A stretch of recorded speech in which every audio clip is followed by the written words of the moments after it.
ఇంకొక ఫార్ములాని చూద్దాము మనము. ఇక్కడ వాస్తవ సంఖ్య ఘాతాంక నియమాలలో లాస్ట్ వన్. ఒక ధన వాస్తవ సంఖ్య A is greater than 0, m మరియు nలు ఒకటి తప్ప ఏ ఇతర కారణాంకాలు లేని పూర్ణ సంఖ్యలు మరియు n గ్రేటర్ దాన్ 0 అయిన ఫార్ములా ఏమొస్తుంది? ఒకటి తప్ప ఏ ఇతర కారణాంకాలు లేని అంటే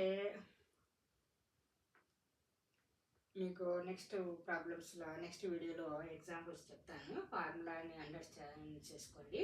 ఒకటి తప్ప ఏ ఇతర కారణాంకాలు ఉండకూడదు. ఇప్పుడు కారణాంకాలు అంటే తెలుసు కదా మనకు. 6 అనేది 6కి కారణాంకాలు 2, 3, 1, 6 ఇలా వస్తాయి కదా. అలాంటి కారణాంకాలు లేని పూర్ణ సంఖ్యలు తీసుకోవాలి అన్నమాట. పూర్ణ సంఖ్యలు అంటే మైనస్లో ఉండొచ్చు, ప్లస్లో ఉండొచ్చు, ఏ విధంగానే ఉండొచ్చు. n గ్రేటర్ దాన్ 0 అయి ఉండాలి.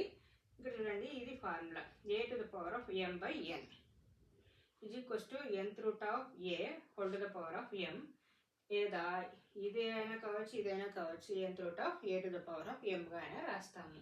ఇది ఎలా వస్తుంది? a to the power of m/n అంటే ఇది ఎలా వచ్చింది అని మీకు అన్ని డౌట్ రావచ్చు. ఇది ఇక్కడ చేసి చూపిస్తున్నాను చూడండి. a to the power of m into 1/n. m into 1/n అంటే m/n కదా. కాబట్టి నెక్స్ట్ మనము ఇది తీసుకుంటాము. a to the power of m whole to the power of 1/n. a to the power of mn గా ఉంది. mn ని మనము లోపలికి m గా రాసుకునేసి a to the power of m whole to the power of 1/n. ఇప్పుడు 1/n అంటే మనం previous formulas తెలుసుకున్నాం కదా. 1/n అంటే nth root of a to the power of m అని.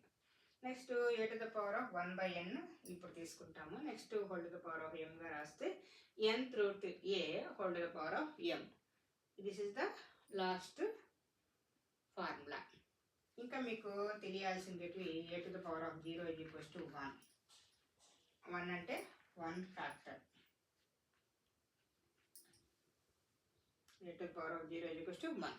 This is the very important formulas. Remember, and next వీడియోస్లో దీనికి సంబంధించిన ఎగ్జాంపుల్స్ ప్రాబ్లమ్స్ చెప్తాను. Thank you for watching.